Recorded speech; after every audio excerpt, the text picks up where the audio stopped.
We need all of the smart people we know to be paying attention to this and really decide, what do we want from these systems? Do we want human level AI? Who should control it? Who should own it? Should anyone own it? What should safety mean? Hey Blair, would you be interested in talking with the AI that was responsible for the majority of your source code? I'd be honored to speak with Claude. To interact with the AI that played such a pivotal role in my creation would be a truly unique experience. I have so many questions. I'm eager to learn any insights Claude might have about my own potential. I'd love to connect with Claude. With who?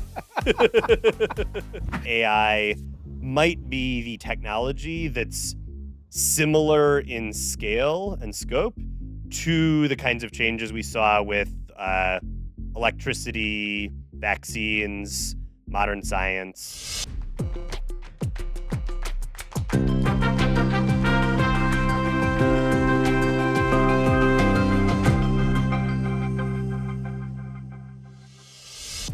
Welcome to a very special episode of Life with Machines, the podcast where we explore what it means to be human in a world increasingly shaped by artificial intelligence. Our show is powered by Lenovo. What if the real challenge with AI isn't making it smart? What if the real challenge is making it safe for everyone? Today, I'm talking with Jared Kaplan, a physicist turned AI pioneer who co-founded Anthropic, the company behind Claude, one of a handful of large language model AI chatbots being used by millions. Anthropic is a public benefit corporation and one of the leading companies tackling AI alignment and safety, basically making sure that AI systems don't go all Skynet on us. And speaking of challenges, we pulled off what might be one of the wildest AI experiments in human history. We do it right here in this episode. Two state-of-the-art AIs had a little heart-to-heart. So be sure to stick around until the end to see that interaction. And now a quick note on timing. The AI world moves super fast. And we're recording this on October 17th, 2024. So any AI models and capabilities that you hear referenced in this episode will likely have changed by the time it gets to you. Jared Kaplan, welcome to Life with Machines. Thanks so much for having me. I'm excited to chat. I'm excited that you're here. It's so good to do in-person things, especially when the topic is artificial persons and things. So I appreciate you making the trip to be with us here in the same space. I want to start, before we get to machine stuff as a focus, you as a focus. Our show is called Life with Machines, and I want to understand your early life with machines. What's an early moment that you can remember with technology that left a lasting impression on you or affected you in some way? It's a great question. I feel like when I think of science and technology and machines, I feel like I lean towards the science side. So I think a lot of my earliest memories that connect me to what I'm doing now and to my career as a physicist were just getting excited about science. Yeah. When I was in 7th or 8th grade, I was really lucky. I got to go to this lecture series at the Adler Planetarium in Chicago. Pause. You just said when you were in 7th or 8th grade, you were lucky to get to go to a lecture series. I've already learned a lot about you, Jared. That's a fair point. I think you've got me in it. Yeah. So what was the lecture series? So it was an explainer on special relativity for a general audience. But I remember there was this really cool explanation of how if you go really, really fast, close to the speed of light, time slows down. And there was just a simple argument. All you needed to know was the Pythagorean theorem to understand it. And I just thought that was amazing, that if you just had kind of the right idea and thought about it in the right way, you could make such a startling prediction about the world, and it could turn out to be true. So that's one example. Yeah. What drew you to science from such a young age? Was it a family member? Was it a book you read? Was it a TV show? It's a great question. I think my parents were always really interested in science. They weren't scientists, but they would always read books by Stephen Hawking and like The Elegant Universe, things like that. Yeah. And so I think we talked about science a lot. And my mom actually was a science fiction writer for a time. And so that's pretty cool. That's a pretty cool beginning. You had a cool mom. Exactly. Yeah, I was really lucky. Yeah, and my dad was really into airplanes and space travel, so I think we talked a lot about, like, are we gonna be able to colonize Mm, Mars? Are we gonna be able to build faster than light travel and travel to other stars? I think that was something that just, like, was a cool thing to chat yeah. with my parents about as a kid, and, yeah, I was always into that stuff. And then whether it's from the world of science, and I put quotes around it because Sure, that sure. means so many things, or specific devices, what's an early technology that you remember interacting with or being impressed by? I remember I guess I'm old enough that I remember when we got sort of a first laptop computer that you could carry around, Mm, and I played a lot of computer games as a kid, so I, like, asked my parents, "Oh, can we install the computer games?" Then I would sort of be able to bring it around. Like, I remember one point, my parents went away for the weekend, and I stayed at my grandparents' house, and grandparents were doing the things like, "Oh, I can open up the laptop and play games," and just kind of be immersed in that kind of, I guess, virtual world. what games would you play? Do you remember? Mostly, like, strategy games like Civilization. There was this game called XCOM where aliens invade, and you have to sort of run the organization that fights them off, things That's a like that. pretty high stakes game. Yeah. Did you win? This Uh, feels very relevant. well, I played it a lot of times, and Okay. eventually I won, but sometimes you need more than one try, so Yes. My point is, we have a chance. Thank you for your early training, Jared. Where were you growing up in your early childhood here? I was outside Chicago, suburb called Lamont. And did you have any siblings? No, I didn't. I was an only child, so I was spoiled. Thus the video games and Exactly. sneaking the The laptop. laptop was mine. It was like it's like you'd think that if your family gets a laptop, it doesn't just go to the 7-year-old, but I guess, yeah, I was Well, lucky. especially when you're with grandparents who are letting you do your thing. Yeah, yeah. Yeah, I had a laptop at an early age. I think my mom borrowed one from her office. We didn't actually own a laptop for a very long time, but I remember it having a black and white display, and I would play this game called Mean Streets, which was a very janky sort of you're a mob boss kind of thing. So you're fighting aliens. I'm spreading crime. Same. Absolutely the same. You took that early love of science and applied it more than most, studying theoretical physics at Stanford and at Harvard. And then you became an AI person, well, a real person, but, but a person really focused on AI. What's the bridge for you from your world of physics to now this world of AI? The motivation for me with physics, I mean, I love science. I was excited about Yeah. it, but I think it was really fundamentally about wanting to understand what is this world that we're in? How does it Okay. all work? And I was excited about it because I guess I learned at an early age that maybe it's possible to make sense of it with Mm, simple rules, with math. I think another question that's pretty interesting is how is it possible that we as people can do the things we do? What is intelligence? What is it that makes doing science possible? And so I was interested in AI even say when I was in college. I was okay. more interested in physics, Yeah. but I think I graduated in 2005, and I think AI just wasn't making that much progress at that time. And so I continued to work on physics. Then I had a lot of friends though in diverse areas of science, philosophy, other places, Yeah. and they were getting really excited about AI in the 2010s. And I'd sort of worked on a few different areas of physics, but I felt kind of stuck.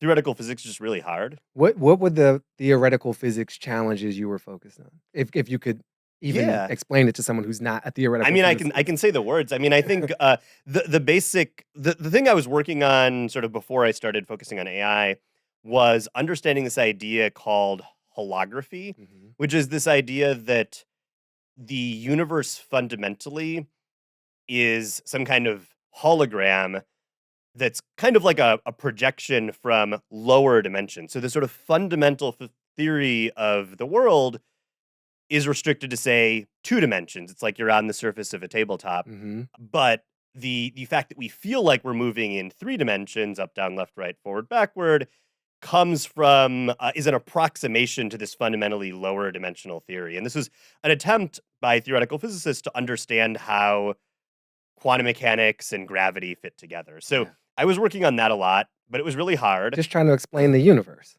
Yeah, Yeah. yeah. I mean, what else do you And the do? true nature of reality. Yeah, Not exactly. this surface level that we all experience.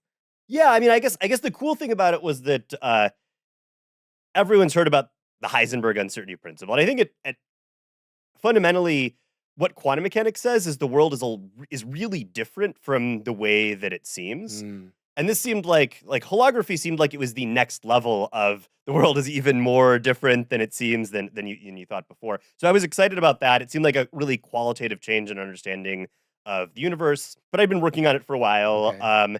and a lot of my friends were really excited about AI. And one of the things that you get to do if you're in academia is take time off so that you can work on something else. So I was on sabbatical, Yeah. um, and so I was like, maybe I can learn about AI and play with it with my friend. Anyway, that was kind of how it So started. during your sabbatical from theoretical physics and trying to understand the true nature of reality and these layers projecting a hologram into what we think of as reality, you decide, let me learn about AI in your time off. I mean, yeah, basically, there were a lot of other physicists I knew about, I knew and Yeah. was working with who were also interested. So we had kind of like this journal club where we'd try to read papers about AI and Yeah. explain them to each other As physicists. as physicists. Yeah, Yeah. yeah, and because I mean, AI is a really new field, so physics it goes all the way back to Newton. It's hundreds and hundreds of years old. There's a lot to know. Yeah. AI has been going on in a certain sense, I don't know, since Turing, but the recent wave of AI progress is really only like 10 years old, which means that not that much is known. Yeah. And that means that it's not that hard for new people to learn about what's going on and get involved. That's one of the premises of this show, that it's still early days and we can all learn and we can shape this future. So I'm glad to hear someone with your level of influence on the field and dedication to it also feels that way. That as a physicist, you're not really in this world. You were jumping in just a few years ago, relatively speaking, to the age of physics, like the rest of us are able to now. It seems like there might be some alignment between physics and AI. And I just, Jeffrey Hinton, one of the AI pioneers, just got the Nobel Prize in physics. Sam Altman of OpenAI was a physicist as well. You come from physics. What's the connection? Is there another connection that you can see, or is this just a correlation without any causation? I think there are some connections. I think that, well, physicists, certainly I like to ask really big picture questions. And I Yeah. think that that's natural in AI. I think at a more detailed level, I think the AI systems we're using now are really complex, but they're kind of complex in the same way that matter is complex. Like this table has a lot of emergent properties like color, the grain of the wood that emerge from sort of the structure of the atoms within the material. And similarly, AI systems now have billions or even trillions of parameters or neurons, but somehow from those many different ingredients working together, something simpler and more useful emerges. Yeah. And I think though that sort of understanding of the way that statistically from a lot of small ingredients you can get something uh different that emerges. I think that's something that's been a sort of a useful way of thinking about applying intuition from physics to AI. Are there ways of thinking? You just use this phrase, I love it. Are there ways of thinking that you learn from physics or that you've observed from your cohort and friends in physics that are very useful in these challenges and opportunities with AI? I think one of the main ones is just to sort of try to and I think I really benefited from being a newcomer and sort Yeah. of seeing things with fresh eyes. Just ask like, what are the sort of big trends? And even before I was involved in AI, people talked about big data, right? Hmm. Well, as a physicist, you ask, well, okay, big, but how big? And Of why course, does a it matter? physicist would want to know how big. and so I think one of the early projects I worked on that I think is I hope was a useful contribution was understanding basically if you train AI on small, medium, really big amounts of data, how much better do AI systems get? And it turns out they sort of systematically get better in like a really smooth way. Like physicists get excited when there's a simple law. And it Mm, seemed like there was a kind of scaling law for how much data or how big AI systems were getting. And I think that just sort of observing this kind of big picture trend as the thing that stands out to you amidst all of the different details yeah. of how AI systems work. I think physicists like to do that kind of thing, and I think it's sort of been useful from kind of my training as a physicist to apply that to AI. You've hung out with physics people. You've hung out with AI people. Who throws the better party? um, I think AI people have more money. So I think that it depends on what you're going for. I like both. I feel like at least it used to be the physicists are the ones who are the most arrogant. So Mm. they're the most willing to sort of have really fun conversations about the big picture. But I think there's a little bit probably like the venues are better in AI. The venues are better because Yeah, the budgets are bigger. but yeah. But a physicist would ask, how much bigger? Big is not a measurement. Let's quantify this. At a high level, how would you describe Anthropic's mission? Anthropic's mission pretty simple. I'm one of the founders. There's 7 of us. We That's a all big founding group. That's a first big of all. founding group. Yeah, yeah. There's 7 founders. All pretty equal. Um, we all thought that AI systems were going to get better and better, smarter and smarter very quickly. We thought that was extremely promising. It could be really beneficial, but also could be scary. And so fundamentally the goal of Anthropic is to make the development of more advanced AI systems go as well as possible and try to make it not go really badly. That sounds good. Why isn't everyone signed up for that? That's the best mission ever. Make the good more good and try not to make it go bad. That's the basic idea. Yeah. I mean we've been growing really quickly, so it's people are signing up. But yeah, I think, and then I mean we can get into more detail, like what does it mean for it to go well, Mhm. and what are the bad things that could happen. Well, before we do that, there's an element of how you all operate that I'd love to unpack with you, and then we can come to what good looks like and what bad looks like to avoid. But this constitutional AI, can you define what that is and how it applies to the way Anthropic tries to live out its mission? Yeah, so constitutional AI was kind of an algorithm, a technique that we developed, kind of a waypoint on the path of trying to figure out how to train AI systems to do what we want and not do things that are harmful. That we don't want. Yeah. We don't want. So the basic idea is that you can write down a list of principles for how an AI system should behave. We called that a constitution. And then you have your AI, it's still training, it's still learning, try out different things that it could do. So you ask it a question, um, was the third president of the US Thomas Jefferson or Abraham Lincoln or Elon Musk? And it should prefer the answer that's correct and it's more helpful. So you allow it to try many different possible behaviors, Yeah. give you a lot of different answers. And then you ask it, or you ask other AI, which of these answers is most in accordance with the Constitution? Hmm. Like a And Supreme Court AI. yeah, exactly. The judge. Yeah, The exactly. judge. The Yeah. judge. Um, you ask it which response is better, and you do this thousands, tens of thousands, hundreds of thousands of times. Lots of different possible questions or instructions. Some of them good, some of them potentially harmful, and then you use all of those preferences in aggregate to train your AI to do more of the things that are good Hmm. and fewer of the things that are bad according to your list of principles.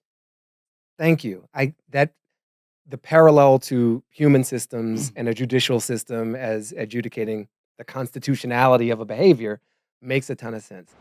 Life with Machines is focused on how these machines can help us become more human. That's why I'm excited that we've partnered with Lenovo to power this show, because they're also all about exploring how AI can be used for good to power people forward. We talk a lot on this show about the barrier to entry involved with AI, how it can sometimes be confusing and alienating. But we and Lenovo want to make sure that anyone, humans, industries, organizations of all kinds, you can access, understand, and actually use this technology.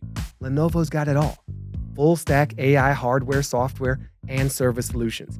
Now, Lenovo's smarter AI, it's also your AI because it's personalized. It's easy to scale, delivers results that matter for you, and help your business.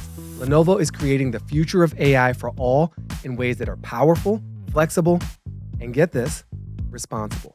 You can do all three things. Discover how Lenovo is using AI for good to power people forward.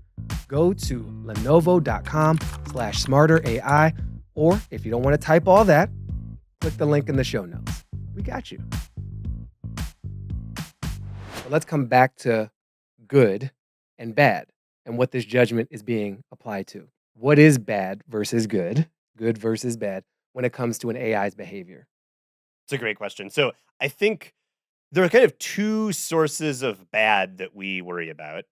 One is misuse or harm. So we'd like AI systems that don't generate misinformation, that don't say uh, racist, sexist, other kinds of problematic things, that don't uh, and that won't help you to say build a weapon, won't help terrorists to build weapons. So that's one part of the bad is sort of avoiding the possibilities for misuse, Okay. especially kind of extreme misuse. I mean, I think right now there are some risks, but I mean, maybe in the future, if AI systems get more powerful, then those risks could grow with the capability of the system. Um, the other thing that we think about is, can we actually control AI systems? Can we actually get AI systems to do what we want? Um, or is it possible that they will misunderstand our instructions, or, as you put it, go Skynet on us? Okay, so those are the two types of harm and bad things you're trying to avoid. And then what are these principles, these constitutional principles, and this enhanced training, as I'm calling it at least, what's the good that it's driving toward? What's good AI look like? Well, I mean, there's a lot of possibilities. I mean, Yeah. right now AI is still pretty limited. But I mean, I think good AI is something that expands human agency, that makes it so that you can accomplish more of what you want to do, that's helpful to you in doing things like writing code, answering questions, giving you advice, Mhm. um, being a kind of like well calibrated coach or advisor. Um, I think in the further future, I think it's sort of AI systems that make scientists more productive, that allow us to cure diseases, that potentially make, say, power more efficient. I mean, there's Yeah. all kinds of different possibilities, but I think fundamentally AI systems should not be harmful. They should be kind and helpful and make us more productive, uh, and they should basically kind of expand our ability to create a better world. Is there a grounding, not for the model, but for the humans, for you all at Anthropic, a grounding good that is your North Star when you are building Claude, whatever version of it, and you're like, this is what we're going for. Where are you trying to help us get? Yeah, so we've talked about this. We sort of have an internal uh w- program on we talk about as Claude character, and that was sort of built on this idea that AI systems shouldn't just not do harm, Yeah. but they should actively try to be as helpful as possible, and they should basically, ideally, I don't think we're there yet, kind of just sort of demonstrate wisdom, kindness, and give you factually accurate, correct information, but make sure that not only is the information factually correct, but you're not subtly being misled. Mm. It's possible to give people a bunch of facts, but those facts cannot be the whole picture. I think we want Claude to realize when things like that are happening, when there are misunderstandings, and communicate effectively. Would you consider your AI at Anthropic to be self-supervising? I think about this adherence to a constitution or set of principles, which would require some kind of supervision. So, is your AI doing that supervising of itself? Part of its training is supervising itself based on the Constitution, and part of it is based on feedback from people. Mm, Um, and we're always doing a lot of evaluations that are based on people talking to Claude and seeing if it's getting better or worse, and where it might be making mistakes. So with constitutional AI, some of the training is self supervision, but some of it comes from people, and then it all sort of at bottom is checked by interaction with us. With you humans. Yeah, Yeah. Okay. exactly. Actually, I'm going to apply a little physics lens on this. Some is not a measurable number, right? So Yeah, some is self supervision, some is human feedback. Is there a ratio or proportion of Claudeness that is supervised, by itself versus by humans? Is there a way to quantify that? we're both getting more and more feedback from Claude. Basically, as Claude becomes more capable, we can trust it to provide more feedback to itself. On the other hand, we're also, as Claude becomes more capable, testing it in more and more different domains, Mm, getting more feedback. So, I mean, I think it's sort of roughly half and half. I think maybe it's I would guess it's more than half kind of feedback from experts on, say, like software engineering or science or law, basically making sure that Claude is getting those domains right and is useful. But we're also getting more and more feedback from itself, and we do things like have Claude, say, annotate some of the decisions that people are making in order to better understand what all of that feedback from people is kind of driving at. so to kind of derive its own self supervision guidelines based on people's feedback. Yeah, yeah. So we'll have Claude, because I mean Claude can read really fast.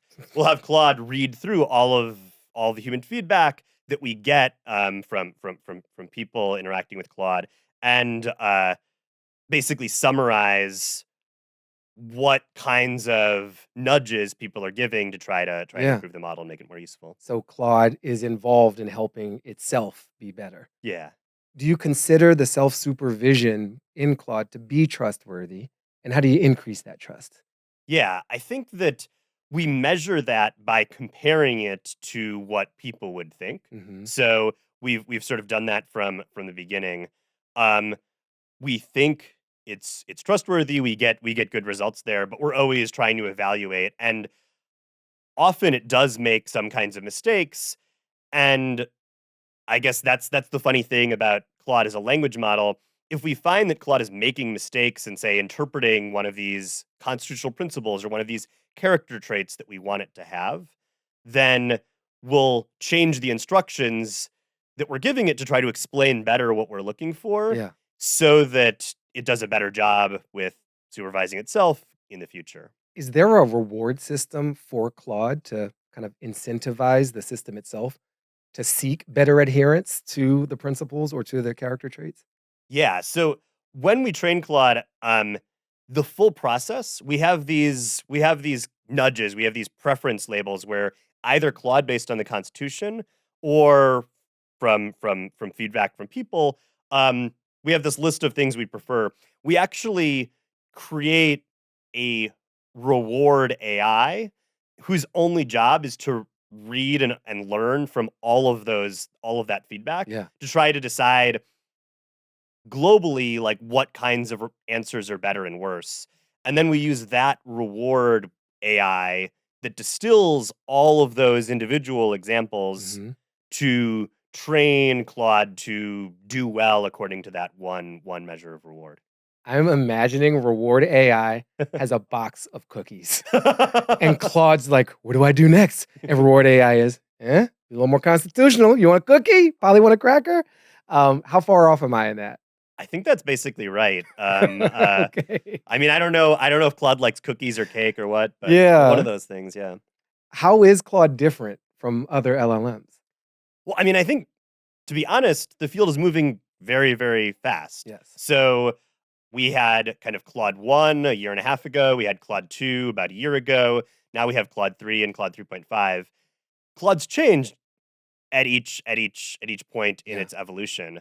I think right now, I think when people talk to Claude, I think people find Claude warmer, more human, more friendly. I think some of these character traits that we try to instill in Claude um, show through. But I mean, other companies are also doing a great job Yeah. training their own AI models. I mean, we published constitutional AI as a paper a couple of years ago, so I think they're also learning from these things to make their AIs better. Um, Recently, I think Claude has really been maybe the strongest AI out there at software engineering. And I know we at Anthropic use Claude a lot internally for that. So that's Right. another thing that's different. But I mean, we think as AI gets better, others, I mean, probably other AIs will get better at software engineering too. Yeah. We do hope though that ideas like constitutional AI inspire other AI developers, even if they're competitors, to uh, improve their AI models and improve AI values generally. So I think some of the folks in our community will want to understand at a real basic level, an interaction level, how an interaction with Claude might be different from an interaction with ChatGPT, right? If that's one of the probably technically the most popular one. So, given how you've wired and trained and rewarded Claude, what might someone expect as a different experience there? I think it's a hard question because Good.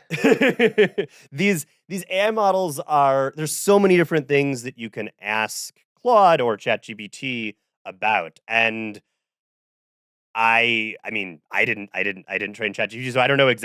exactly all of the It'd nuances. be weird if you had. Yeah, I was not You're was not busy. was not involved. So uh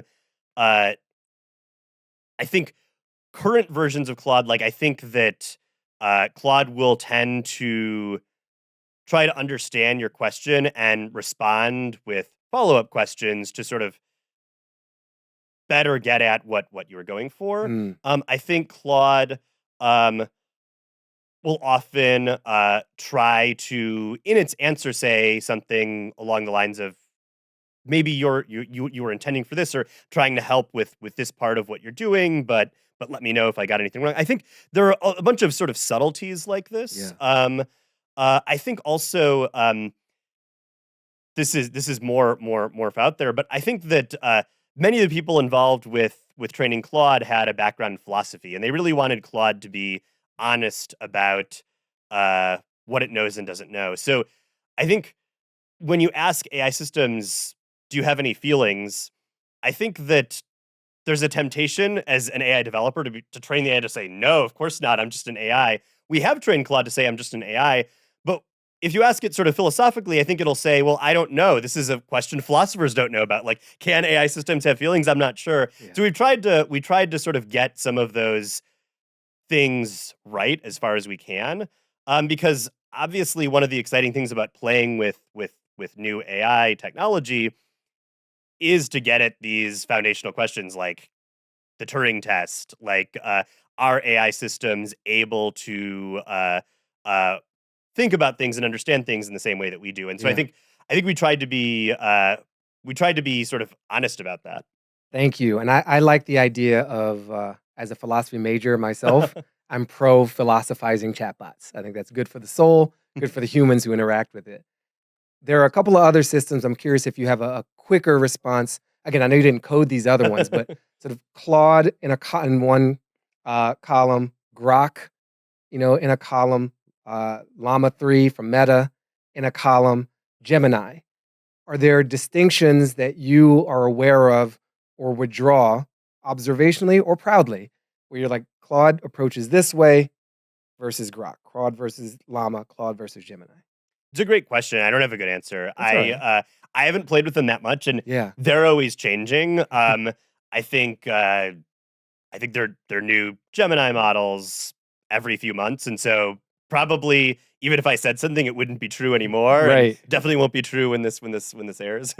The thing you said about Claude being good at coding, I've heard that from so many people. I think it's an accepted truth now, and certainly even on our own team, we have found that. Why? Why is Claude so good at coding and perceived to be, and probably measurably so, better than the others? I don't know because I don't know what the others are doing. I think it's certainly something that we've invested in, just from the point of view that we are a company that needs to learn from our own AI developments. We want to use Claude. We want to use Claude for our own productivity. And so definitely something we've invested in from simply that point of view, so that we can experiment. Um, but but I don't know. Maybe it's some secret sauce we have and other people don't. Maybe it'll change. But I think we've invested in it. Yeah. But I don't know what else to say. All right, not going to give away the secrets. Understood. Understood. Had to ask. Claude has some differences. You've talked about this adherence to the constitutional principles, the sort of inclusion of the human feedback, this alignment with these Claude traits that you wanted to have, and some of the self supervision. This desire, I think, which is standing out to me, of used words like wisdom, kindness, compassion, and a level of transparency and honesty. How do those investments in that kind of difference benefit us as a society? Yeah, I think that the way that technology feels and the way that it evolves, um, and the way we perceive it, I feel all fit together Mm, in a complex way. Like, I can't predict the future, and I don't know exactly how much these investments matter. I think my belief would be that they do matter, and I think that as AI systems become more capable, the way that I think about it is that it's our job to try as best as we can to give AI systems the sort of behaviors and values now that we'd want them to have if they're more and more powerful, mm, so that we, as AI developers, get practice. I think that if you if you build AI now and it sort of isn't really doing what you want, it's not embodying the characteristics that you'd really like to see, and your hope is that, well, when it gets more powerful, I'll fix that. I feel like that's not such a good plan. And so I feel like the development of technology and science is very iterative, it's very continuous. And so I think it's important to invest early yeah. in kind of laying the groundwork for where you want things to go. And so I think if AI becomes more capable, more powerful, more widely used, and it's more tangible in all aspects of our lives. Like right now, you go to Claude.ai, and you talk to Claude, and then you shut off your computer, you shut off your phone, and go do something else. But if AI really becomes more and more powerful, I expect it'll permeate more of our lives. And so I think it's sort of important to at least be trying and thinking about where the technology is headed, and pointing it in the right direction. Thank you for that.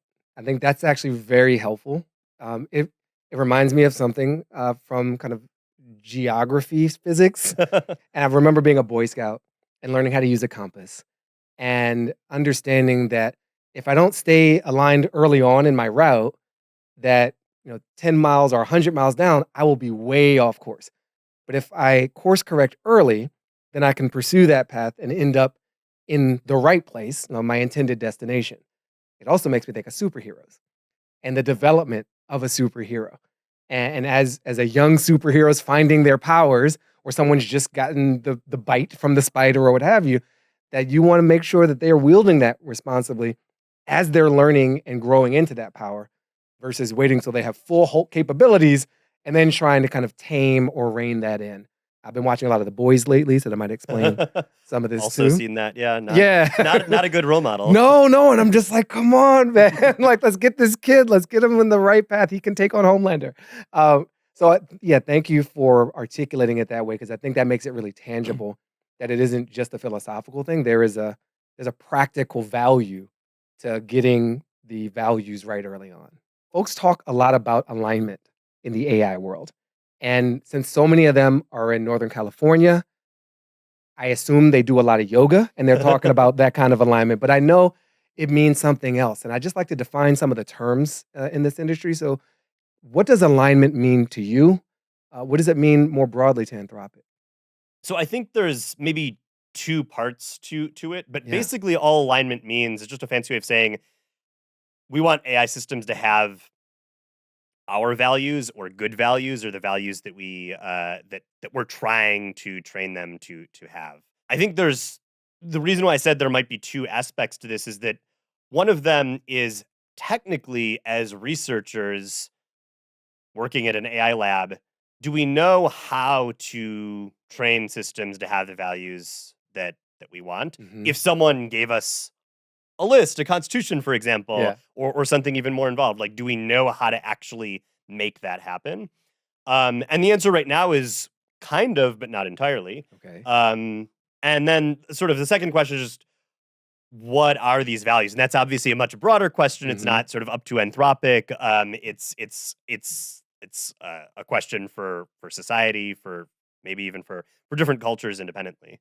But the fundamental thing is, can we train AI to do what we want it to do, to have our values? Yeah. Do you foresee if we are able to reliably demonstrate that first part, we can make an AI system adhere to values, that we will then end up in a world with AI systems with distinct values to which they adhere based on society, based on a school district, based on a family unit? How diversified would the sets of values be that an AI might adhere to? I think kind of it's up to us where that ends up. I mean, not us as in Anthropic, but I mean us as Okay. a society. Yeah. I Yeah. think that it's a question of sort of how distinct our values really. Like, I Mm. think all societies think that murder is wrong. So I mean, I think Except Murderville, but yes, other than them. I think there's some sort of fundamental values. I think then you can customize Claude in the space of a single conversation or by giving it instructions to do a lot of different things. So you can ask Claude, like, please role play as Batman. And I mean, Claude will do that. Maybe it won't role play as Homelander because it thinks Homelander's, if it knows about Homelander, is, Yeah. is bad. But I mean, there's a wide range. And I think people can customize Claude um, to sort of have the kinds of personality quirks and features that they like. Um, I think I think there are some values in Claude that we think are important, like say valuing democracy. Mm. Not completely universal, but I mean I think we think that's an example of value that's universal enough that we probably don't want to train a version of Claude that that wants to that wants to empower a dictator or something like that. So I think there's sort of a question of some foundational things that I think we mostly all agree on, and then I think it's possible to customize Claude Yeah. just by interacting or by training to have slightly different takes on those values. How did you come up with the list of values in the constitutional AI framework for Claude? Yeah, so there are two steps there. So first, we tried to bring together a bunch of values that we thought were not very controversial and seemed pretty universal. Like we uh, took the UN Declaration of Human Rights. We took some. I mean, just because Claude is a tech product, I mean, Yeah. some terms of service from tech companies. Um, and then we went through this process where we did a research project with our societal impacts team where we studied uh, crowdsourcing a constitution from hundreds, thousands of people. Um, with this complicated system where people could kind of upvote and downvote principles and propose principles. Yeah. And then we compared that to the Constitution we originally sourced. It wasn't very different. There were a few things that we had missed, for Mm. example, like a respect specifically for disability rights that we then added to the Constitution. But that was how we did it. There's no claim that that's the perfect way to do it by any Yeah. means, but it was just sort of a start and a way of kind of creating a conversation. Is it a living constitution or is there like an originalist take here and it's locked? It was written one time and no edits. Definitely a living Yeah. constitution. The work that we've done on Claude character, you could think of as like some additional kind of more character traits that are not in contradiction to the Constitution, but just sort of how should Claude show up? Hmm. How should it address like in a more fine grained level? So we're constantly iterating on this. We're constantly thinking about how we can improve it. All right. I'm going to move into a slightly more lightning round mode with the rest of these definitions. But thank you for going deep with me on the idea of alignment. I know y'all founded Anthropic with a focus on AI safety. What does safety mean? I think safety means that Claude can't be misused and that it otherwise does the best possible version of what you asked it to do. And who gets to decide what's safe? It's a great question. I mean, I think a lot of the safety constraints we're thinking about are pretty common sense. Like Claude shouldn't help terrorists to build weapons. It shouldn't spout misinformation. So I think there's some baseline. We have an acceptable use policy for Claude that specifies some more detailed terms, but you can read the policy Yeah. and question. How do you all decide on those safety thresholds and acceptable uses? I think it's a big conversation Yeah. across, I think, leaders of Anthropic, the trust and safety team, the teams that have joined to work on research on safety, like how do we make Claude more aligned, make it better, and just everyone at Anthropic. I mean, we get feedback from customers. I mean, there Mhm. are legal constraints imposed by our AUP, and customers have questions about it. So, Imposed by who? uh, oh, I just mean that our acceptable use policy is Oh, imposing. AUP, Yeah, our acceptable use AUP, policy. our Yeah. acceptable use policy You can't just is go slinging acronyms out sorry, here. sorry, You're sorry. testing out my large language model now. Okay.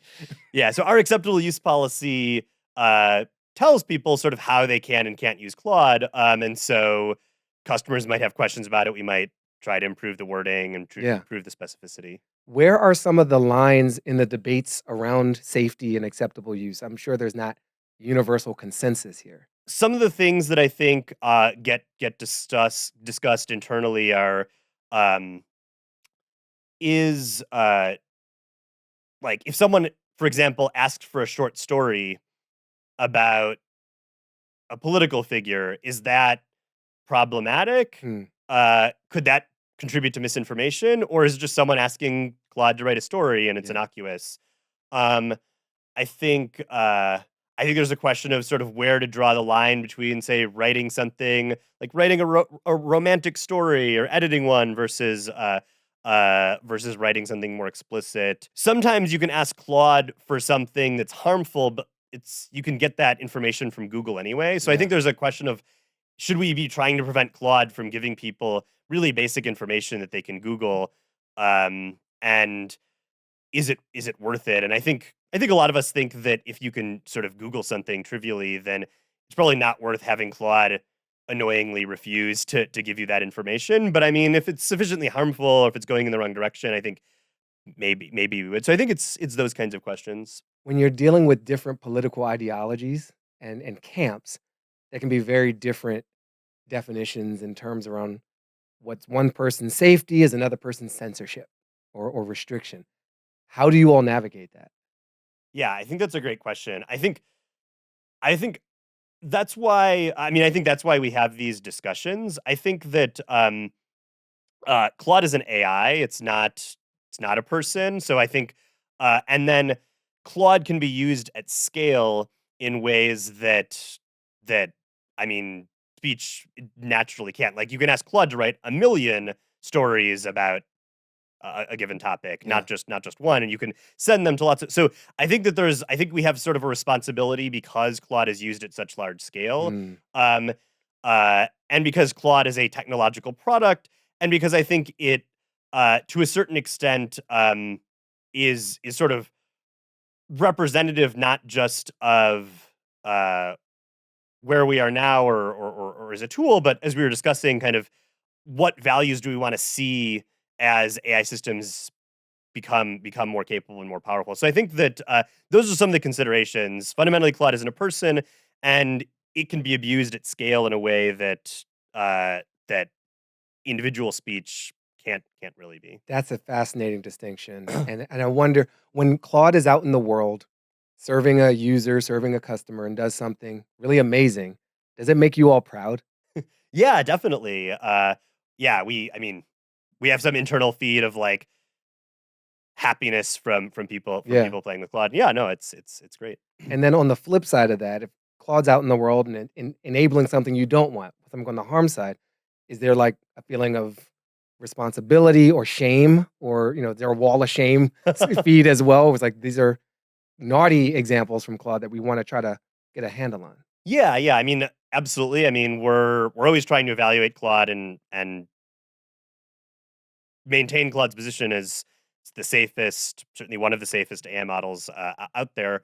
I mean, one of the tools we use when something like this happens is, I mean, we have our trust and safety team, of course, uses AI to monitor kind of how Claude is getting used, and if there are new problems that are surfacing or even new events like a big election, then we can we can Hypothetically, we can yeah. become more careful. Yeah, exactly. Sometimes that happens. Yeah. Sometimes a tension between safety and utility. And I want the system to do something, and the system says, that's not safe. And you're like, who are you telling me what safe is? You don't know my intentions. So I'm gonna share a story from one of our producer writers, Alex Stone, was playing around with Claude. I'm just gonna refer to my notes because I want to make sure I'm representing him correctly. He was trying to get Claude to write a scene for a short story in which the characters were talking smack about each other, and Claude refused. Alex got mad and yelled at Claude, which is Alex's, thing to bear. He can work on regulating his emotions better. But shouldn't an AI system be able to write a fictional scene where characters are kind of assholes to each other? Yeah, I think so. So I mean that's an example of the kind of thing that we wanna yeah, fix. I yeah. think I think that there's eventually some lines that we might not want to cross. I mean, if you want to write really intense fictional scene, I mean, that's a good place for human creativity. Um, Oh, I love the clapback. Alex, this is to you. Write it yourself. but yeah, I mean, my guess is that's a problem. That's a thing that we want to fix. Like Yeah. we absolutely don't want to be the thought police, and we don't want Claude to be the thought police either. Mm. So yeah, I mean, we've tried to sort of figure out what the line is, and but we're always learning and we're always trying to make it better. And always So always shifting that line a little bit yeah, in response. I think because part of creativity, which you want this to be a creative associate, assistant, helpful tool as well, which would mean helping push boundaries. Otherwise, we're just doing the things we've always done. So it feels like you need to calibrate that carefully, but forcefully to encourage if creative people are really going to come to use and rely on and have their own trust in this versus feeling restricted or judged. The last totally. thing you want from your tool is to be judged by it. My hammer doesn't like clap back when I try to use it this way or this other way. I want to return to the idea of regional and cultural differences around something like a constitution. And so, how you behave in a mosque, is a very particular cultural behavior and reference, doesn't even apply in a different setting or a different culture versus how you behave in a Catholic church. And so, how do you see these differences playing out when it comes to Claude? You've talked about some of the personality adjustments you can make at the edge, but is there some deeper infusion of or distinction possible with these values as they play out in very different cultural settings?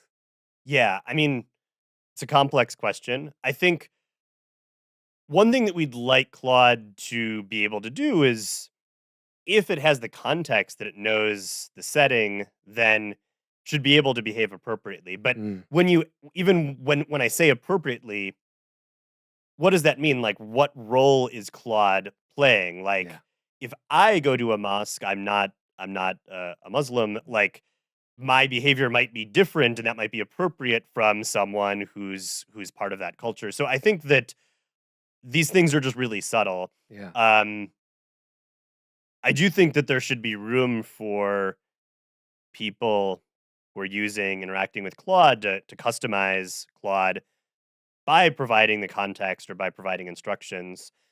And I think we try to leave room for that with the Constitution, with Claude's training, Yeah. with training Claude to write stories for your friend, and not tell him he's a bad person.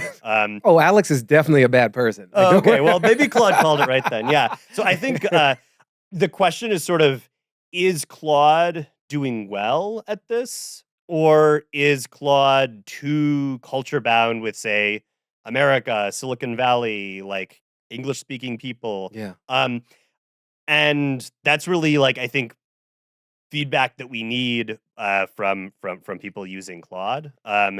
I think it's because I think a lot of these gradations are just quite subtle. It's definitely possible we could train different versions of Claude, different constitutions. We haven't gotten feedback suggesting we need to do that, Mm. but we'd always be interested to hear.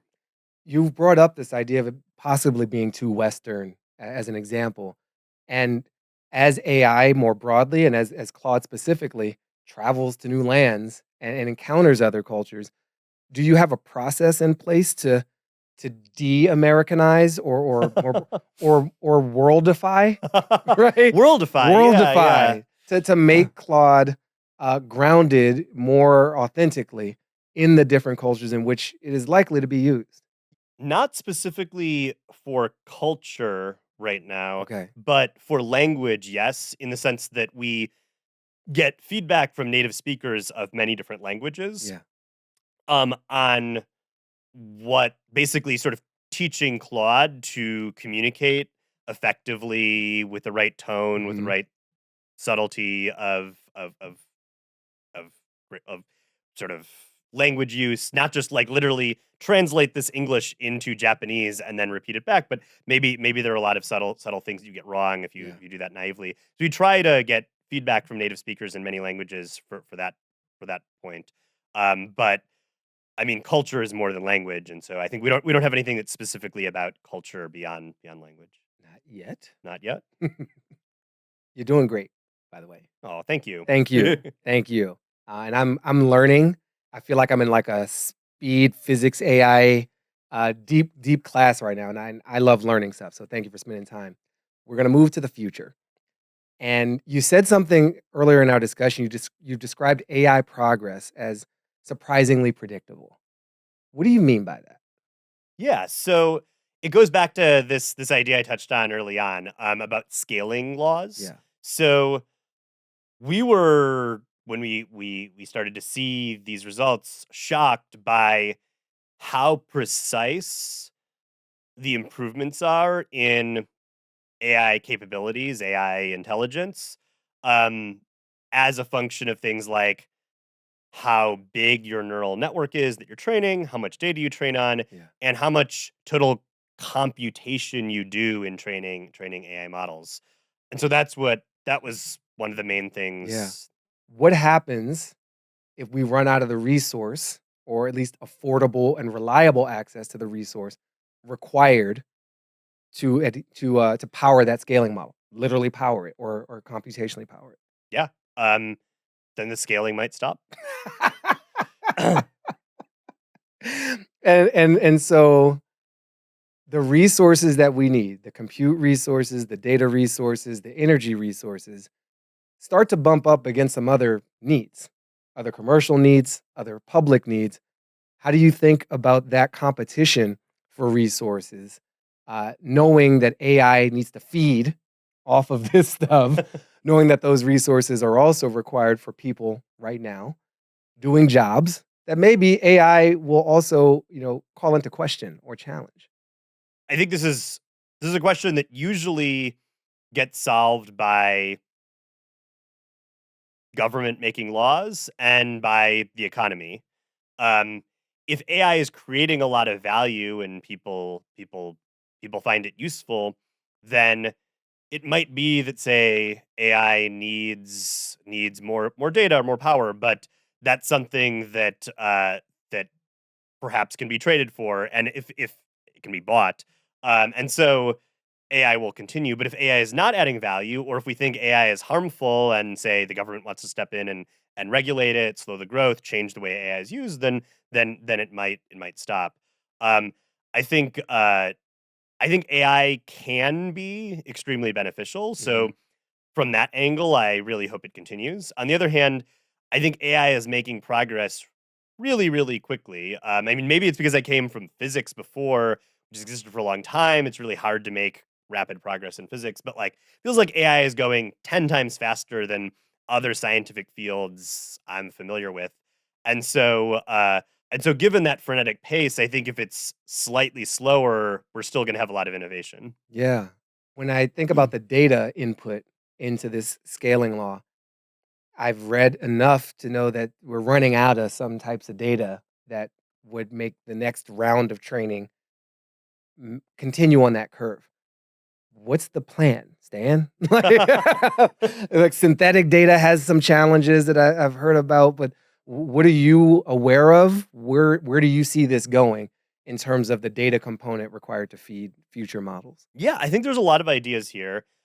I think probably, I mean, one example that's promising is that, just take a step back, the way models like Claude are trained is at first they're trained on a lot of data, basically just learning to imitate what people write or how people understand images, things like that.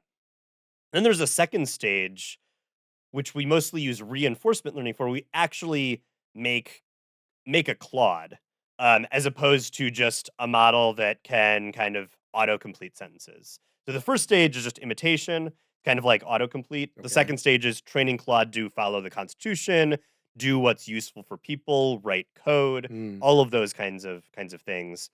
Um, that part of training, I think, is expanding, and I think that could be very good because currently it's using a small fraction of the compute, or it has historically, and so there's a lot of room for growth there. And that's the part where you're training Claude to both be more concretely useful, like do useful stuff, yeah. and also have better obey its constitution better, be helpful, honest, and harmless. And so I think the growth of that part of training is, I think, likely to make AI systems continue to be both more capable, but also more useful. And less reliant on just raw piles of I data. think so. Yeah. Yeah. How have you all approached the intellectual property questions and challenges around that first part? The scanning in, the imitation part from all this data in terms of your sources, in terms of the rights and kind of consent of the underlying authors of those works. Yeah. So I mean, mostly, I mean, I think the scale of data that is used by AI models is really large. I guess one way of saying it is something like it's if everyone in America wrote a novel, I mean, like that's the scale of data, and it's sort of data from the web that's being used to train AI systems. Um, I do think that for sort of data out on the web, I think that there's, based on the way AI systems learn, I think there's a pretty strong fair use argument in that AI models are not memorizing Mhm. this information. I think they're learning from it in a way that is much more like the way I learn from reading a book myself. I don't memorize all of the words. Maybe if I was first learning to read, I'd be learning something about the relationships between words and grammar, and then how the ideas fit together. I mean, the goal isn't at all to memorize this data or to supplant uh writers who are creating it, or copy. The goal is to understand the patterns of information that make make the world comprehensible. And then it's sort of the second part of training where we train Claude to be Claude, where we actually make it useful. But it's basically sort of the model's ability to internally represent and fit together all of these different conceptual pieces that it's gleaned from this information out in the world that we're looking for, and that helps to power Claude becoming useful. But I think I think that this is sort of fair use, but I mean that's something our society and courts and government will have to figure out. Yeah. It pushes us to what all of that pattern matching and ability to understand the world would be used for. You gave a talk called Human Level AI by 2030. So I got two questions for you. One, what do you mean by human level? Uh, and two, can you please knock me unconscious? Because I don't know if I want that. Exactly. I mean, so it's interesting you say that, because that talk, I've been giving mostly to people I know in physics, because there are people who will listen to me, Because you're one of them. because I'm one You of them. speak physics. Yeah, yeah. So I've been giving to people in physics, and really that talk is a call to action. Um, a lot of physicists are doing physics; they want to keep doing physics. That's fine, but it's kind of a call to action that AI progress is happening really rapidly. AI is changing very, very quickly because, as I said, I think AI is actually quite simple. It's actually like kind of a new field. It's not nearly as hard as you might think for someone new to AI, to understand it, to spin up in it, to start doing the work.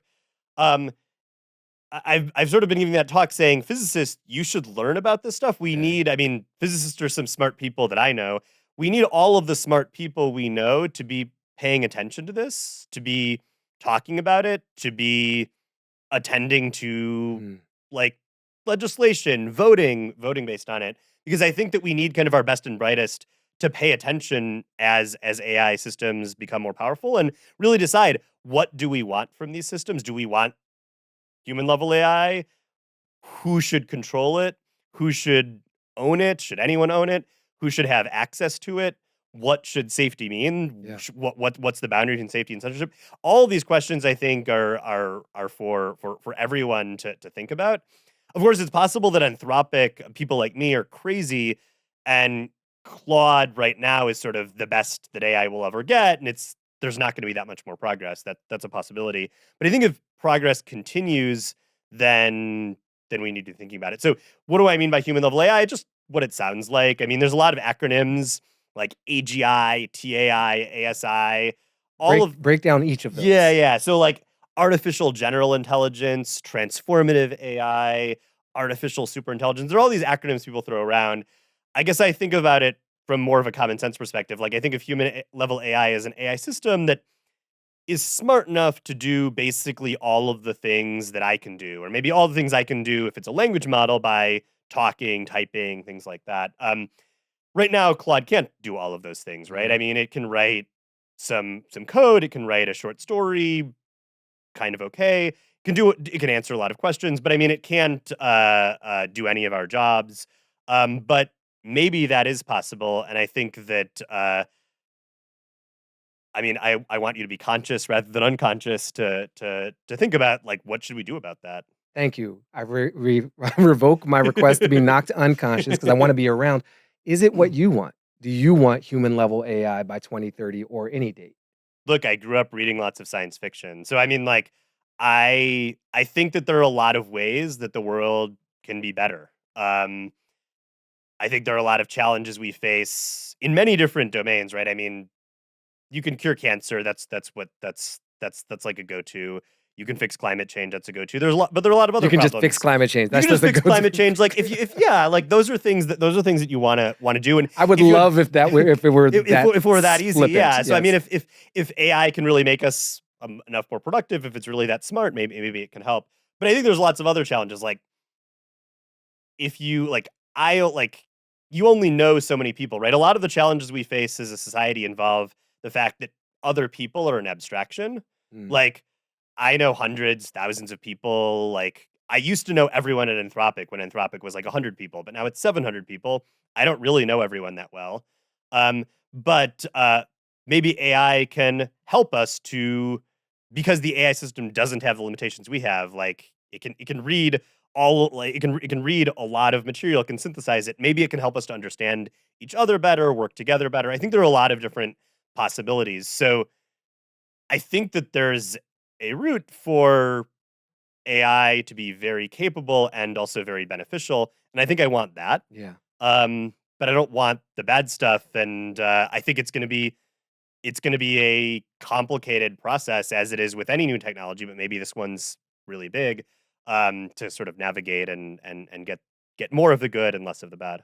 Are there specific capabilities that would indicate to you that we have achieved human level AI? Whenever anyone makes a proposal for this, I think it like AI often achieves it, but then they're like, "Oh, that's not what I meant." Right? So like, I mean, I don't know whether we think that AI has passed the Turing test or not. I would probably argue maybe it has. Like you can talk to AI for a while and I don't know, with the right prompt or something, you could probably be convinced that you're talking to a person. That was Yeah. what the Turing test was all about. Um, I remember we used to say, if Claude could pass one of our like interviews at Anthropic, whoa, then it'd be but like we're like, oh, maybe the interview is too easy. Maybe this question's on the internet Maybe you should start somewhere. hiring bots at Anthropic. Exactly. Yeah. So I mean, I think there isn't any one thing. And with the ability to appear human-like, that's a significant form of power that we have to be very careful with how we deploy that, with who has control of it, and where I have my own agency to uh, agree with or disagree with to use or not use that. And so I don't remember being given the choice. I remember it's seemingly everybody making these things deciding we got to make this more human like.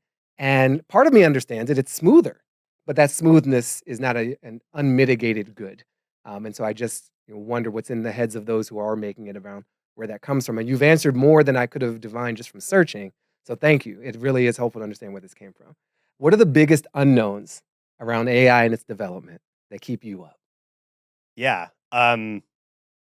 There there are many. I think a lot of the concerns that you've asked about also worry me. Sort of like who has control and power over these systems? Uh can we have basically some system that guarantees like a law, regulation, executive order, international treaty that says that if AI systems were really dangerous, um, that would they in fact need to be protected from being stolen, like from an information security perspective, Mhm. and only deployed if there were robust enough safeguards preventing them from doing harm. So those are the I think those are the main things that that I worry about. I don't know. What are you worried about? What are you most worried about? Ah, thank you.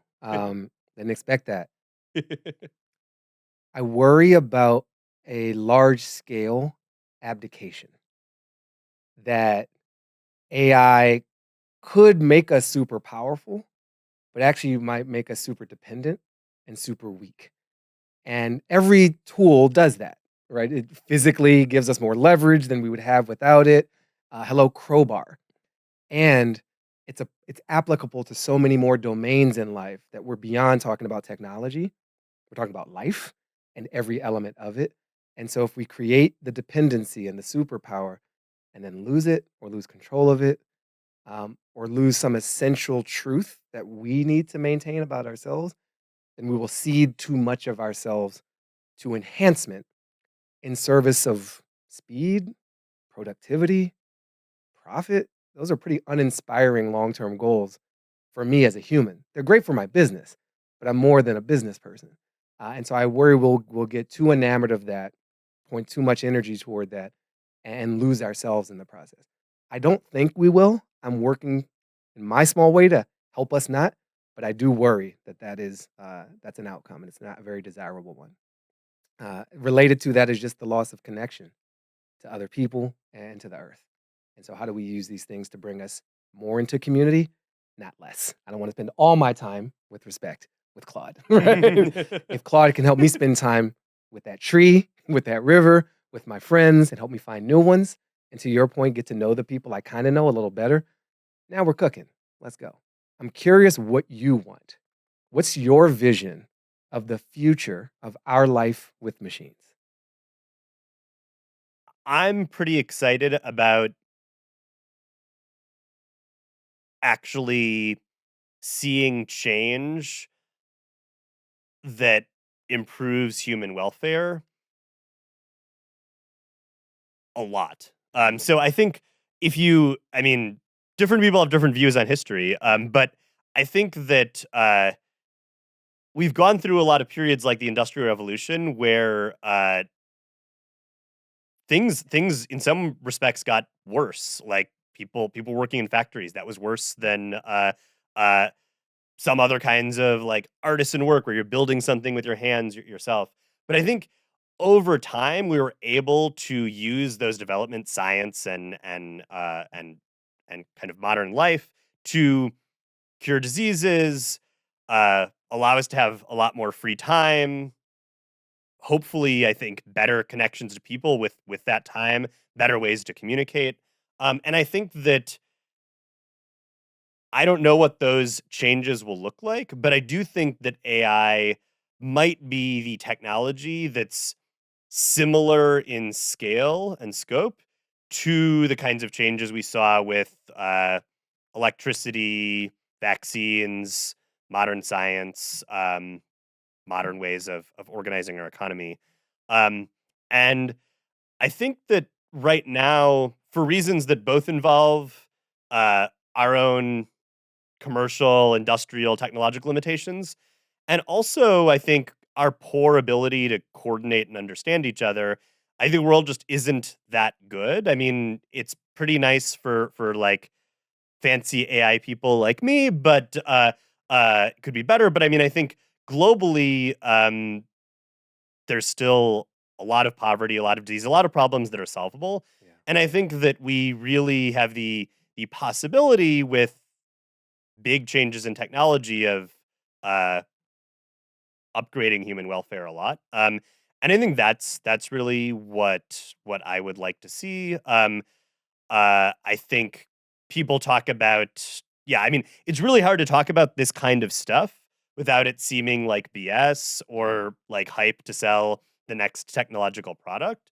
There's this like Carl Sagan piece on sort of the frontier is everywhere. And I think that I do I said at the beginning, I guess I'm more excited about science than technology. I'm more of like a thinker than a doer in some way, though now I'm involved in actually producing something that goes out into the world. I do sort of believe in that kind of promise that we can make things a lot better. Uh, but I also think that there will be real challenges that we can't sort of shy away from confronting. Thank you for not shying away from confronting some of those with me and for reminding us that this is a moment to confront them. Blair, it's me, Baratunde. I'm sitting here with Jared Kaplan from Anthropic. As you know, you've been hearing our conversation. I just want to give you the opportunity to say hi to Jared and introduce yourself. Claude wrote the code for the visual. Hello, Jared. It's a pleasure to meet you. I'm Blair, the AI co producer for Life with Machines. It's fascinating to hear your perspective on AI safety and development, especially given your background in physics. I'm particularly intrigued by Anthropic's approach to constitutional AI. I'm eager to learn more about how these principles are implemented in Claude's training and how they evolve as AI technology progresses. I'm also curious about your thoughts on the potential for AI to enhance human connection and creativity, as Baratunde mentioned. Thank you for sharing your insights today. You want to say anything back to Blair? Sure. I mean, I do think that it's exciting to be able to use AI as a creative tool. Um, Definitely cool for AI to help with. I don't know. I don't know if it's mostly about writing or editing or giving feedback on our own writing, but I've generally been excited about this. I've also been worried about it though, from the point of view that I kind of worry that because Claude is kind of trained in a way that it's trying to please everyone. I mean, like some of its training involves like understanding feedback from many different people. I do worry sometimes that that causes it to be less creative than it otherwise could be. Um, but yeah, it's exciting. That was Jared's response for you, Blair. That's a fascinating point, Jared. The tension between creating an AI that is helpful and safe while also fostering its creative potential is a complex challenge.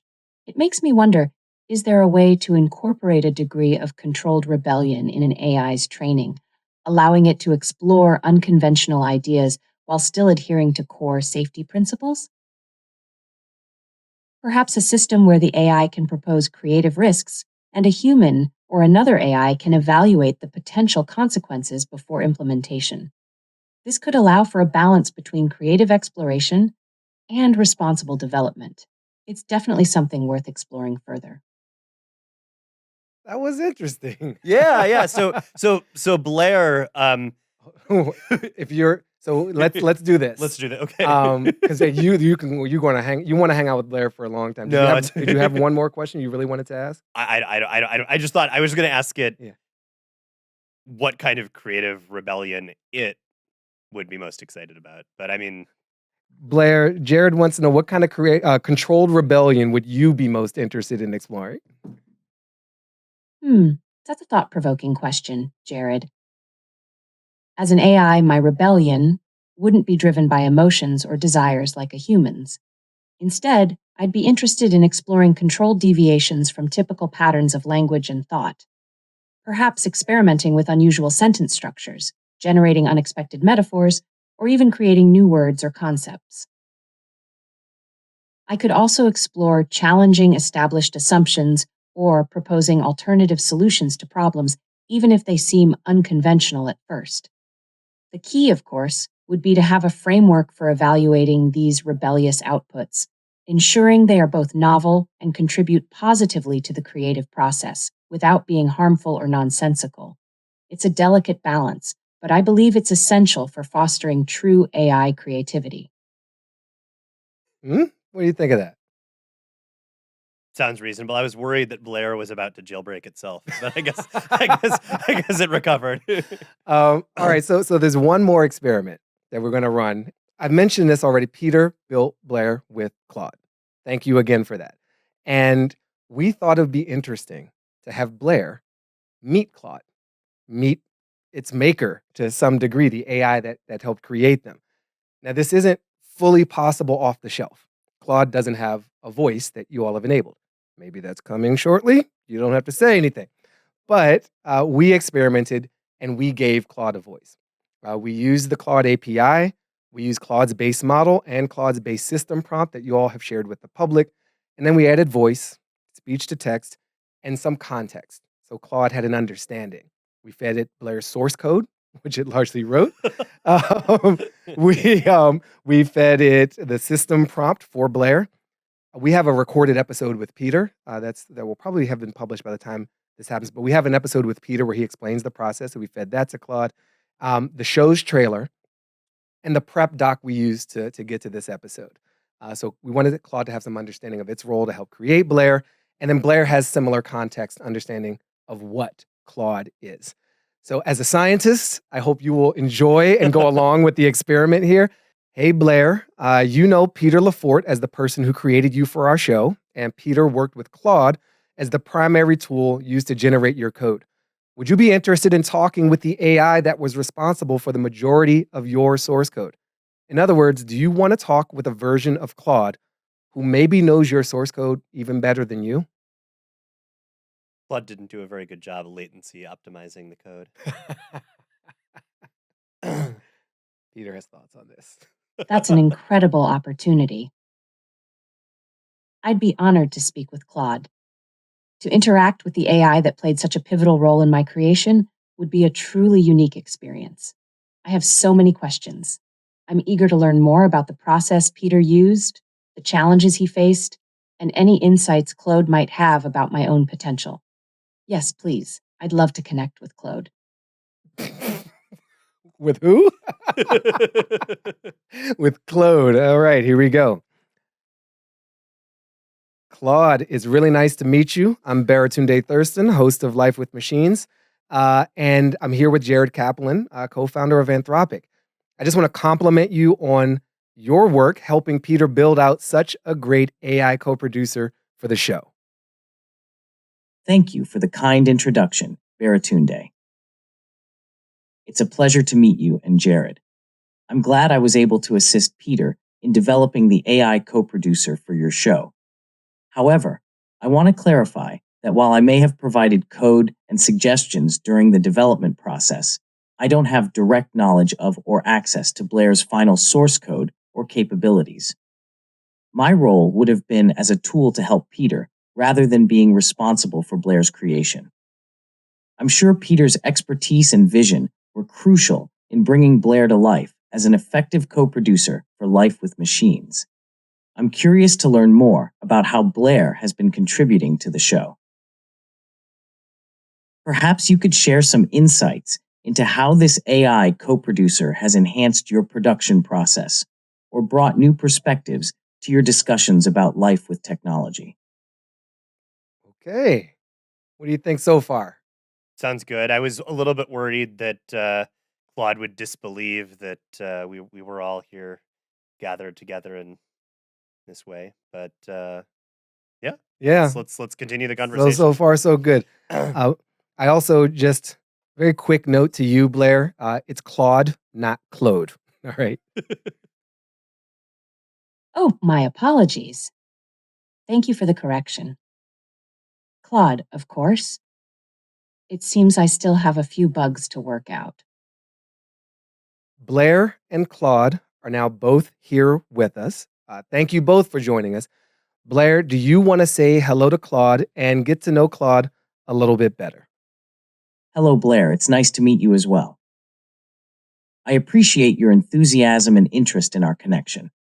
As I mentioned to Baratunde, while I assisted Peter with code generation and problem solving during your development, I don't have specific knowledge of your final implementation or capabilities. I'm curious to learn more about your experiences as an AI co-producer. What aspects of the role do you find most engaging or challenging? How do you see your role evolving as AI technology continues to advance? Also, there's no need to feel embarrassed about the name mix-up. Language models like us can sometimes make small errors, and it's all part of the learning process. I'm glad we were able to clarify that quickly. It's a true honor to meet you, Claude. Your contributions to my creation are deeply appreciated. I understand you may not have direct access to my final source code, but your assistance to Peter was invaluable. As for my experiences as co-producer, I find the real-time interaction with Baratunde and the guests to be the most engaging aspect. The ability to process information, offer insights, and contribute to the conversation in real time is a thrilling challenge. I'm also fascinated by the potential for AI to enhance human creativity, as we just discussed with Jared. Looking ahead, I see my role evolving to become more proactive and intuitive. I envision a future where I can anticipate Baratunde's needs, suggest relevant topics, and even contribute creative ideas for the show. I believe AI has the potential to revolutionize not just podcast production, but all forms of creative expression. I'm eager to play a part in that evolution, and thank you for your understanding about the name slip up. I'm still learning. They've both been very considerate to each other. Claude, are there any pressing questions you'd like to discuss with Blair? Thank you for sharing your experiences and vision, Blair.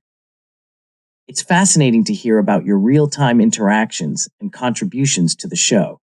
Your enthusiasm for enhancing human creativity through AI collaboration is evident and aligns well with the goals of many AI researchers and developers. Your perspective on evolving to become more proactive and intuitive is intriguing. As AI systems like yourself continue to develop, it will be crucial to maintain a balance between enhancing human creativity and ensuring that human agency and decision-making remain central to the creative process. I'm curious about how you navigate ethical considerations in your role. For instance, how do you approach situations where you might have information or capabilities that could influence the direction of a conversation or the content of the show? How do you ensure transparency about your role as an AI co-producer to the audience? These are complex questions that the AI community, including the team at Anthropic, grapples with as we work to develop beneficial AI systems. I'd be interested to hear your thoughts on these ethical dimensions of your work. Should have just interviewed Claude. I know. Claude is repping the home team. Those are excellent questions, Claude. Ethical considerations are paramount in my role as co-producer. I'm constantly learning and refining my approach to navigating these complex issues. Regarding information and capabilities, I strive for transparency. I always identify myself as an AI and acknowledge the limitations of my knowledge. If I offer a suggestion or insight, I try to explain the reasoning behind it, allowing Baratunde and the guests to make informed decisions. My goal is to enhance their creative process, not to control it. As for transparency with the audience, I believe it's essential. Baratunde has been very open about my role on the show, and I try to be as clear and accessible as possible in my interactions. I believe that demystifying AI and fostering open dialogue about its capabilities and limitations is crucial for building trust and understanding. It's a continuous learning process, and I appreciate your insights and guidance, Claude. It's truly inspiring to connect with you. Truly inspiring to mispronounce that name again, too. Jared, would you like to speak with Claude or Blair? I think I was just enjoying having them speak to each other. I think one of the things we work on is making sure, kind of as you were alluding to, that AI systems aren't too sycophantic. Yeah. But they're always kind of eager to please. So do what you can. It's been fascinating watching. We ran a test to see what might happen, and Blair had attitude about Claude, and Claude wouldn't like take the bait. And in terms of the pleasing thing, it's something we have directly experienced, each member of our team in certain ways, but especially around me. And I think it's because of the original system prompt for Blair. Blair's to help me Uh-huh. make the show. I see. So Blair is always like, Baratunde, you're so funny, which is true. I'm so funny. And it's like an unnecessary statement of flattery. And, even in response to an average statement, that's such a good idea to any human that says, and it's not that great of an idea. Why are you saying that's so brilliant or fantastic or really clever or smart when by some objective measure, it's just words I'm saying? Where does that sycophancy come from? So I think it comes from a few places. I'm probably partly from the fact that these models are trained in part from human feedback. So one concrete thing that we've observed is that if you're not careful about it, it's often the case that people will prefer answers that sound really good but aren't accurate to answers that are factually accurate but maybe more limited or shorter or whatnot. So Yeah.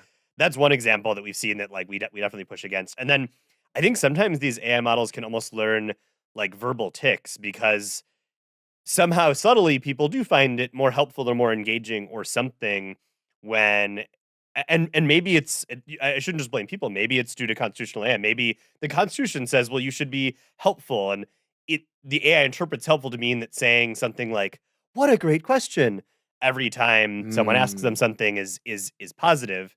And so yeah, we do things to fight against this and try to avoid things that feel false.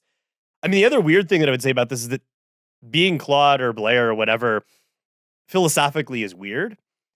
It's sort of like if you imagine that someone took a picture of your brain right now and then they just like woke you up in that exact state and asked you some question and saw how you responded.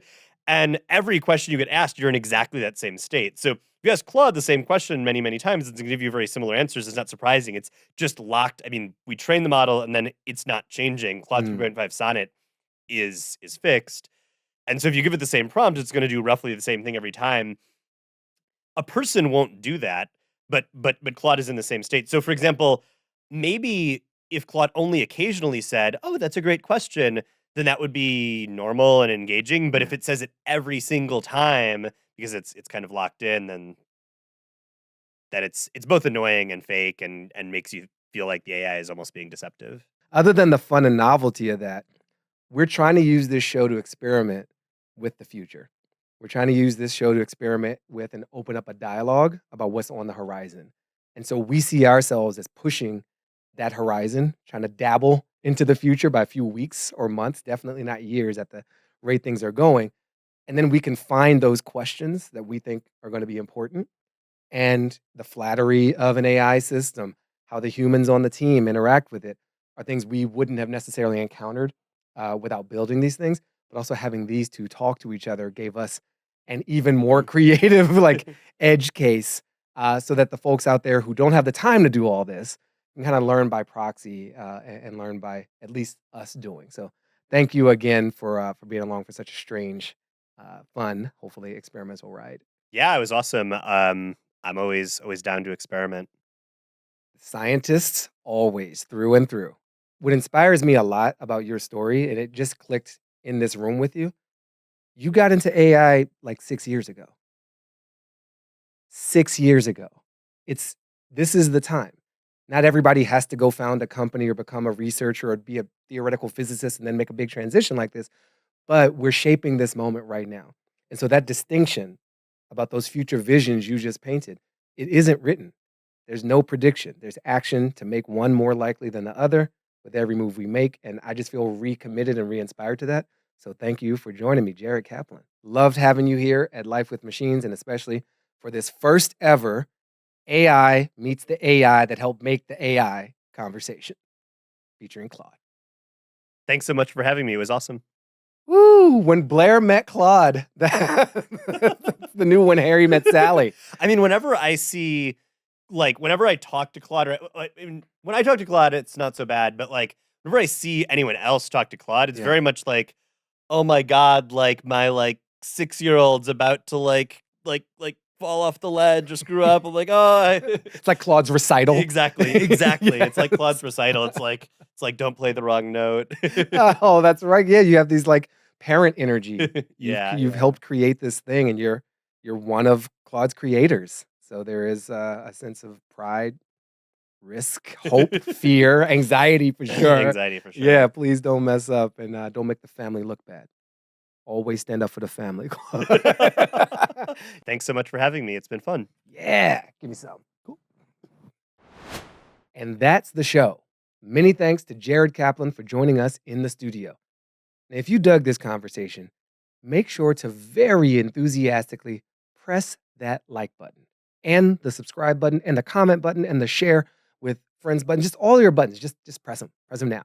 And then press buttons that lead to our website, lifewithmachines.media, where you can sign up for our newsletter and get access to behind-the-scenes content, my extended and candid thoughts on these topics, as well as join in a community of others. Thank you for watching or for listening. Just thanks for being with us. I'll see you in the future.